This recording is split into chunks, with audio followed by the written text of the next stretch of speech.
Life is full of rules. A happy wife means a happy life. I've got nothing to wear means I've got to go shopping. One of my favorites, if your wife ever tells you, just do whatever you want. Don't. Just don't. Oh, and don't get a cockatoo as a pet. Now, police and politicians, wives and others in power will tell you that those rules are there to make your life easier.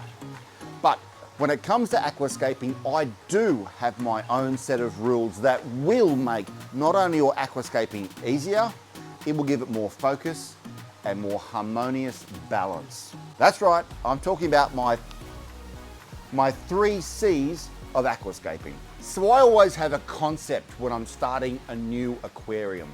It doesn't matter if it's Palau Reef, if it's my estuary tank, my Gold Coast Seaway Aquarium, or my log jam in my outdoor turtle tank. I always like to have an overriding concept. It's what will set your tank apart from all the mixed reef tanks and tropical community tanks, which, let's face it, are all starting to look a little bit the same. Not only that, it's actually going to keep you on track. It's going to get you focused. It's going to give you a clear pathway with the kind of aquascaping materials, the color theme, the livestock choices you're going to require. It's also going to be a measure for success. You're going to be able to look back and gauge how effective you were in actually implementing that original concept. But what do I mean by a concept? Well, the classic example of a concept would be the biotope aquarium. A biotope aquarium is one where we actually replicate an exact locality in nature. Ideally, we're going to use the hardscape materials, the livestock choices, the fish, the plants, the coral, which would occur in that exact locality, and we will be replicating a scene from underwater that would occur in that exact locality. Now, I don't tend to be quite that extreme with my concepts. I tend to choose more of an aesthetic concept. It could be as simple as, I want a tank full of highly branching staghorn corals for a colony of blue-green chromis and a pair of nasty humbugs. I want to establish a seagrass bed for nebulous wrasse and pipefish. Or I might want a tannin-stained slackwater habitat for red-backed Manakapoo angelfish, complete with a heavily tangled driftwood and a complete leaf litter substrate. All ideas I've had for this somewhat empty peninsula tank, well, and it's just waiting for a concept. You know, being mindful of composition always ensures balance in your layout or your aquascape. And I like to think of 3 compositions when I'm doing my aquascapes, just to keep things easy. The convex, the concave, and triangular. A convex layout groups the hardscape materials together into an island style, which is then surrounded from one side to the other across the front by negative or open space. The concave or U-shaped layout divides the hardscape and pushes it to either sides of the aquarium, the left and the right, between which the open or negative space resides. The triangular layout has the hardscape at one end of the tank and gradually slopes down and tapers towards the open space at the opposite end of the tank. Now, this is very common in peninsula tanks. But the key factor with each of those layout compositions is recognizing the focal point. I like to divide the tank by recognizing first the halfway point and then the 1/3 point. It doesn't matter if the 1/3 is on the left-hand side or the right-hand side of the tank.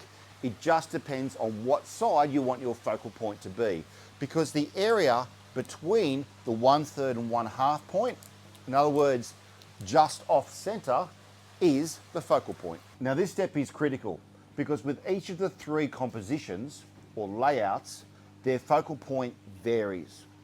With the convex or island style layout, the actual hardscape that is grouped into that island will be located at this point. The island itself, the hardscape, is the focal point. With the concave or U-shaped layout, which I'll be actually implementing in this tank, where the hardscape is pushed to one side and to the other side, and there's an open area between, that negative space or open space is the focal point. And you can see here that this will be the negative space between the right-hand side of the tank and the smaller hardscape on the left-hand side of the tank. With the triangular composition layout, it's a little bit different.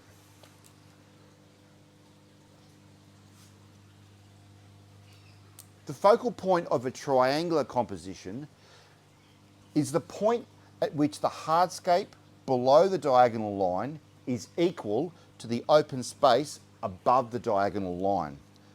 And that point should be located within this zone just off center. Now it's a lot easier to be creative when you're keeping, well, let's face it, normal sized aquariums. But for those that enjoy keeping larger style aquariums such as myself and seeing fish swim naturally, there's still no reason not, remember that rule, don't get cockatoos? There's still no reason not to be creative. So I start to see a lot of fish, often large fish, sad looking fish in bare bottom tanks, devoid of any aquascaping, and let's face it, swimming very unnaturally, and I don't like it. Now, Samson in Saratoga has been with me for a while, and he's very patiently waiting outside in this holding tank for, righty cockatoo, waiting outside in this holding tank for his new home, which will be the converted estuary tank into a freshwater billabong. And I could just pop him into this 12 foot by 4 foot converted tank and call it a day. But that's going to do nothing at all to inspire visitors that come to see him. But instead, I could pop him into a 12 foot by 4 foot flooded grassland complete with submerged timbers and inspire, truly inspire anyone that actually comes and visits.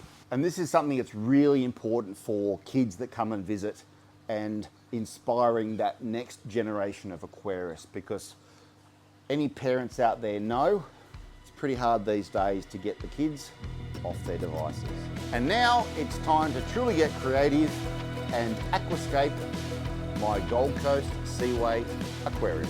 So anybody who dives and snorkels in the Gold Coast Seaway would know there's a very, very familiar and well-known landmark, and that is the sand pipeline. And so I figured I'd have a bit of a crack at trying to replicate the look of that sand pipeline in my Gold Coast Seaway Aquarium.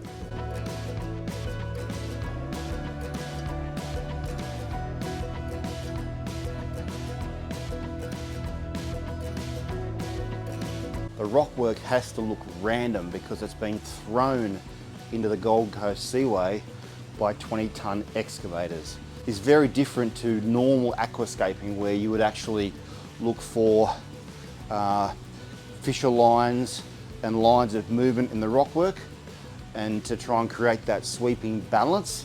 This is actually meant to be chaotic randomness. There is a big rock going in there, so I'm not too worried about that space there. I'm just trying to ensure that this is the major zone and this is the lesser zone. So I'm thinking that maybe I don't want that rock there.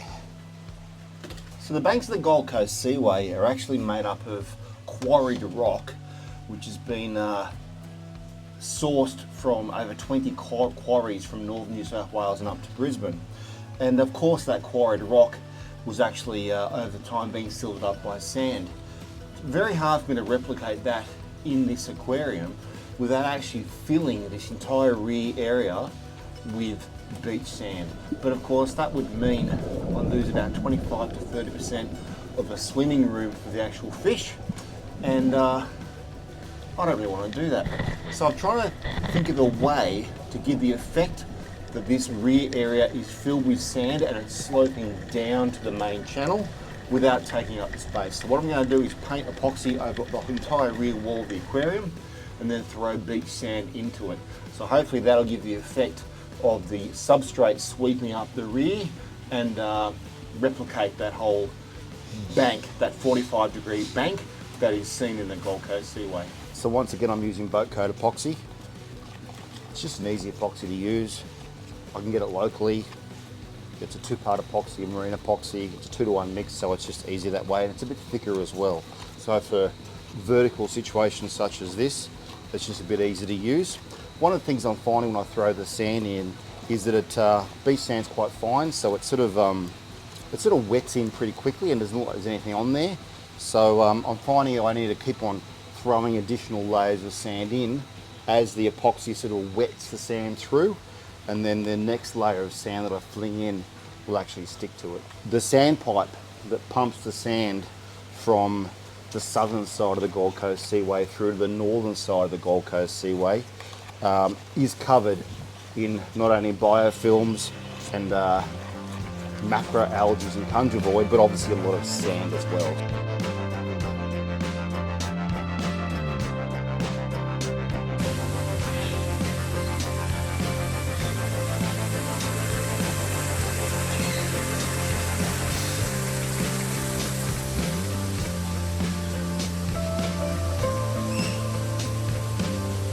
So last night I actually filled up this aquarium with fresh water to just give it a bit of a soak. Just give all the epoxy rocks and the epoxy joins a bit of a soak. And check this out. This large styrofoam boulder, I actually epoxied onto a Besser block because I wanted to be able to move it around the tank. I also wanted to be slightly higher up than just being glued to the bottom. And it's actually floating and carrying the Besser block with it. That's just the sheer floating capacity of styrofoam, so I'm gonna have to weight that Besser block down with further rock to get that in position, but I'm really happy with the aquascaping. So coming up next, we're gonna have some plumbing, my DIY filtration setup for a fish only tank, and of course, I'm gonna have to bring across all my favorite fish from my 12-foot estuary tank across into their new home. Thanks for watching Australian Aquarist. I'll see you next time when we get busy with filtration and fish.